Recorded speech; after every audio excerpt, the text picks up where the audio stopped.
The beauty about indexing is you never miss an Amazon or an Apple. And the bad thing about indexing is you never miss having a lot of overpriced stocks into one of the relatively rare bubbles, such as we have now. So it's kind of good news, bad news. If you can ride out the odd 50% decline, totally unnecessary, of course, on fundamentals 30 years ago. The market is mildly hysterical from time to time, and it's totally unjustified by the steady stream of dividends and earnings. But it happens. And if you want to ride those 50% drops, good luck. It works out very well in the long, long run. But it can take you 20 years to get back in the game. If you get caught in 1929, it works out just fine, but you don't get your money back until 1955.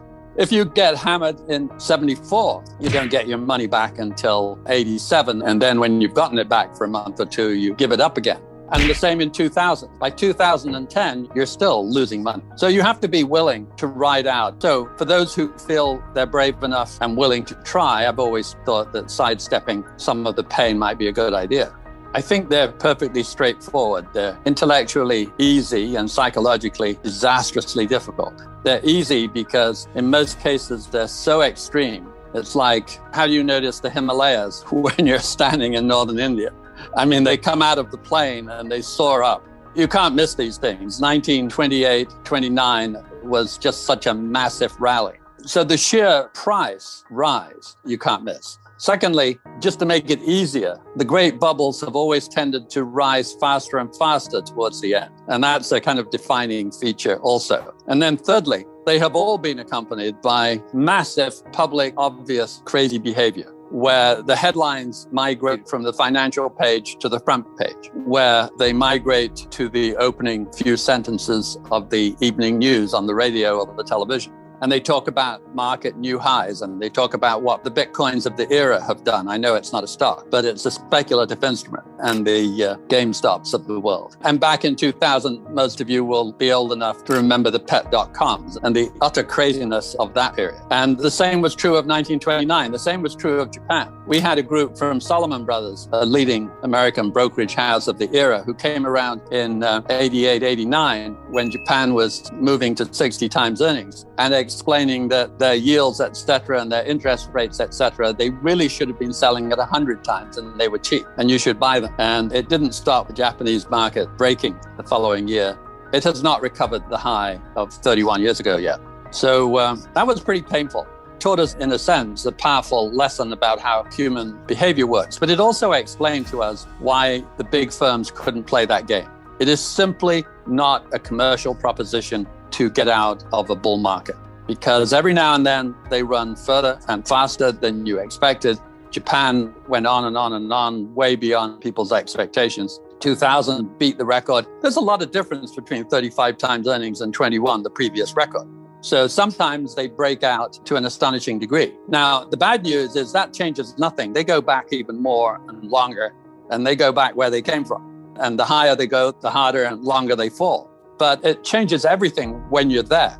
When you're having a bubble, it's really advisable to have the bubble be in one focused area. In 2000, for example, it was US growth stocks. It was not global. And real estate was really cheap, as in cheaper than the cost of building the building you could buy real estate for. Bonds were really cheap, and inflation-protected bonds had just come out, and they yielded 4.2%, 4.3%. I mean, can you believe it? Real return guaranteed against inflation. Even within the market, the value stocks were not too bad and the small stocks were not too bad. And small value was actually cheap enough that when the S&P had gone down 50%, it hadn't gone down at all. It was, I think, +3. I mean, amazing. And the REITs, all of the real estate, they were up 30% as the S&P hit -50. That was a bubble that was paradise for an asset allocator because there were so many alternatives. What you want to avoid is what Japan did in 89. Japan had the biggest bubble in history, I believe, bigger than the South Sea bubble, and that was in land and real estate. And the old story, the land under the Empress Palace was worth more than the whole state of California. We spent 2 days actually asking and digging, and it was. It literally was. First of all, it's a big palace with great palace grounds. And secondly, downtown Tokyo, all around it, was selling for, 4, 5, 6 times downtown Manhattan. And the numbers worked out. Just amazing.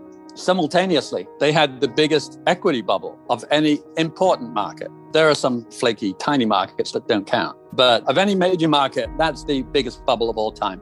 At the time, we were told it had gone to 65 times earnings. There's always historical revisionism in the data, so you have to be a little careful. But at the time, it was clear, everybody agreed, 65 times earnings, which is pretty remarkable. And it had never sold at over 25 times before. So that's the thing that makes every value manager wake up sweating in the middle of the night is Japanese stocks. Anyway, they managed to do both of these at the same time. And 31 years later, the land is not back, real estate's not back, and stocks are not back to where they were. This was a loss of perceived wealth so profound that you have to congratulate the Japanese for not going into a depression. And people talk about a lost decade, but that was a lost decade where they actually inched forward. They actually did not go even backwards for the decade. When you're taking that kind of loss of wealth, you're in trouble. Now, in the so-called great financial crash, which irritates me as a title because I think it was a housing bust, the housing market had this perfect 3 sigma, 1 in 100-year outlier bubble.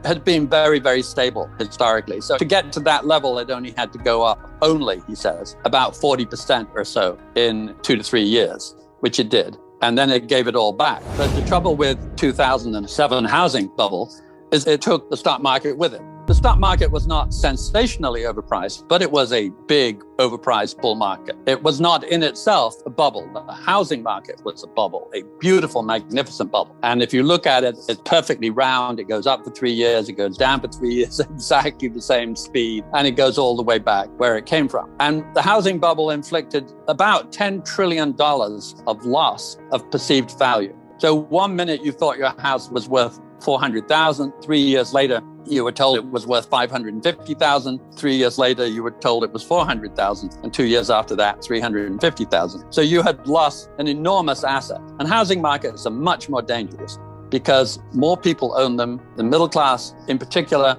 that owns very little stock owns a lot of housing. And it really, when you lose that value, you skip the trip to Portugal and you realize you can't send your second son to private school. And it really flows through the system. Don't do it. So what do we have this time? We have, of the 4 major asset classes on the planet, we have 3.5 in bubble land. We have, Jim Grant would say, the most overpriced bond market and the lowest rates in the history of man that go back 4,000 years. There was never a time when so much had a negative return where you pay the government to take your money. So that's number 1. Number 2, we're a contender for the highest priced US equity market in history. I would say a majority of bubble experts think this is now slightly higher than 2000, which was epic. And some people do not, but at least we can all agree it's a contender. And then we have real estate. And real estate was kind of off screen until a few minutes ago. And suddenly, on some of the databases, it has risen 20% in the last 12 months. Schiller's series, a little more conservative, lags quite a bit. I think it's only up 13, but the other series, perfectly seriously done, up 20 is the sharpest rise, sharper than the 70s with inflation and sharper than the housing bubble of 2005.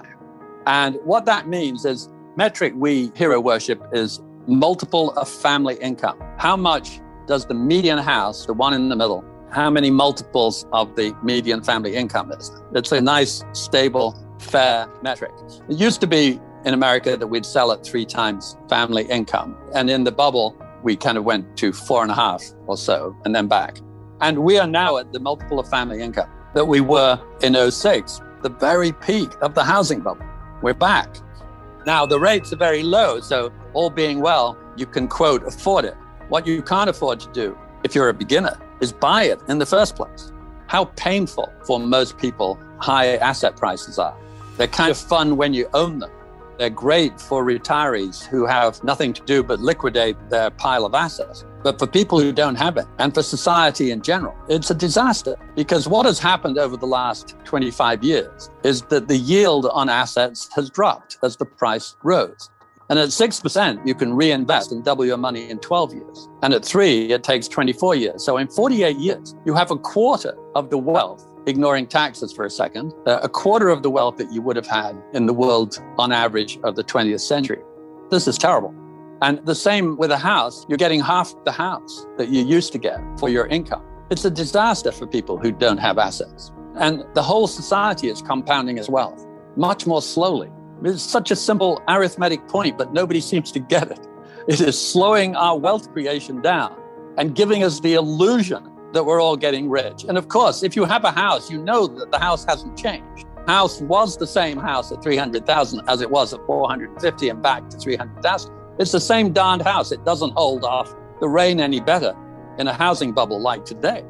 It's the same with stocks, by the way. They're the same old stocks. Only in stocks, you get the fantasy of pretending that somehow their earnings have gone stratospheric. And you can expand the storytelling to fit the available price. And that's why bubbles in the stock market are so dangerous. But when you look back, you find there was no dramatic shift in long-term earning power in 2000. It was just a game we all played.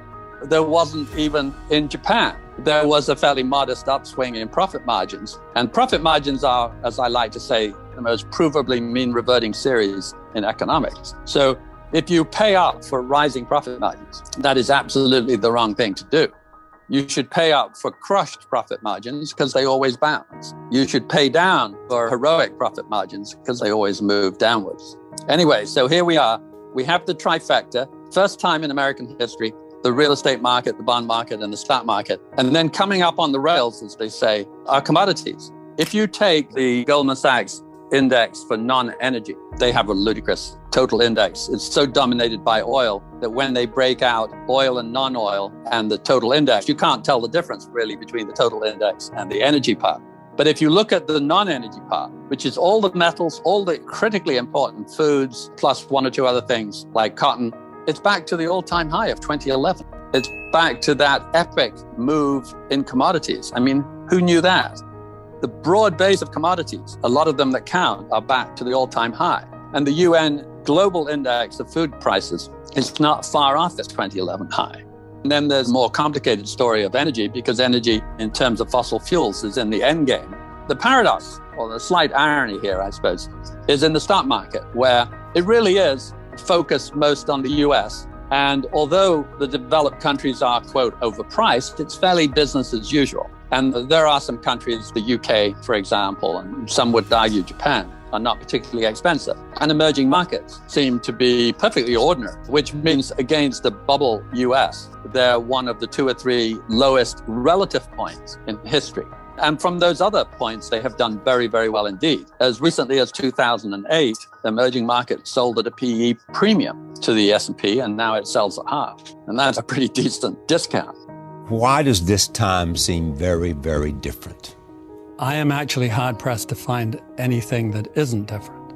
But to start with the basics, the price-earnings ratio of the market for the last 20 years has been 70% higher than the previous 100 years. This is not a small number. This is not 15%. The profit margins of US corporations have been 30% higher in the last 20 years. So you've had really profound shifts. I think also the style of corporate management. 30 years ago, they used to think about expansion. The market for paper would get a little tight and they'd start to open new mills. Now they think about profit margins more than expansion, and they use their extra money to buy stock back. It works out very well for corporate offices, tends to push the price of the stock up a little bit, tends to be a little bad for GDP growth, a little bad for jobs. But for the corporation itself, it works pretty well, and for the stockholders. And there's no easy correlation between the economy doing well and the stock. You might think there is when you read the newspaper or listen to the news, but there isn't. If you run a correlation between the countries that do well, you can't find any connection. Rapid growing countries of the past have tended to slightly underperform. So you might start with Japan, had the best growth, didn't do that well overall. And then South Korea, China today, they outgrow everybody. It doesn't mean you make more money in the stock market. In fact, you run them all together over the last 100 years, you see a slightly negative correlation. The countries that have grown more slowly tend to do a little bit better in the market. The thing that drives return is how profitable you are, not how fast you grow. I'm causing a lot of trouble amongst my fellow value managers by saying that I don't think this market is a true bubble about to blow up, but that doesn't mean I would put my money in the US market. I think emerging markets is unusually much cheaper than the US. As recently as early '08, it sold at a premium in the price-earnings ratio. And by the spring of last year, amazingly, it was actually cheaper than it had been after the crash in '09. And the US, meanwhile, priced at 11 times earnings, had gone to 22, and emerging had gone from 11 to 10. So a huge divergence in favor of the US. And that's usually a pretty good sign. You should pay attention, be ready to be a little brave, and the probability of emerging not outperforming the US over the next 5 or 10 years is, I think, very slim. It will win. Who has the strongest economy in the world? And how do you measure it? I think, obviously, China and India have been able to outgrow everybody else, and I think that's a workable definition of a strong economy. How many of your poor have you turned into middle class? What is the average lifestyle? What's the average educational standard? And you have to give it to the Chinese. What should scare us a little bit is the success, particularly of the Chinese, of educating their average workforce. Their recent scores in math are higher than the US. Not only are they 1/3 the price or 1/4 the price, but they're actually more skilled in basic quantitative methods. This should make us nervous. It makes me nervous. Exactly. It makes people in Silicon Valley nervous too. I think it does, yeah. Yeah. And can you argue that over the long run, whatever the long run is, those countries that don't have a highly functioning democracy will be in the long run restrained in terms of their prospects? I have this view about capitalism, that it does millions of things better than other kind of top-driven economic systems. But one or two things it does very badly. If it's very long-term, capitalism is not really suited to that. They have this discount rate problem whereby anything that happens out 20 years doesn't seem to matter. And the Chinese can deal with those problems much better. And today, the real threats tend to be long-term issues such as climate change, population. How do you deal with these problems, which are what economists call externalities mainly? Their societies, I think, can and are handling it much better. They respond to climate change much more quickly and more seriously than we do. And they have much greater respect for science. So I think the biggest risk to American business and American society is the drift to more corporate power in politics and more corporate power through monopolies and so on, and less to the workers and the destruction of the unions and the income inequality, where we are a 20th out of 20 rich countries. We are the most unequal society. And also the speed with which you can move from one economic class to another. One always used to think of America as being extremely mobile. We're the stickiest. We're the most difficult society in the developed 20 countries to go from the lower class to the middle class. This is absolutely a long-term threat to how virile a capitalist society can be if you suppress the ordinary worker. Since 1970, the average hourly pay adjusted for inflation has not changed. And in France, I bring up France because ever since I've been here for 40 years, if you read Business Week, you think we've been kicking their bottoms. But their average hourly pay is up 140%. The poor old Brits is up 65%, the Japanese are up 80%, and the US hourly wage, the average of all hours worked, has not changed since 1970. I mean, this has been a tough era. And why wouldn't the workers be upset?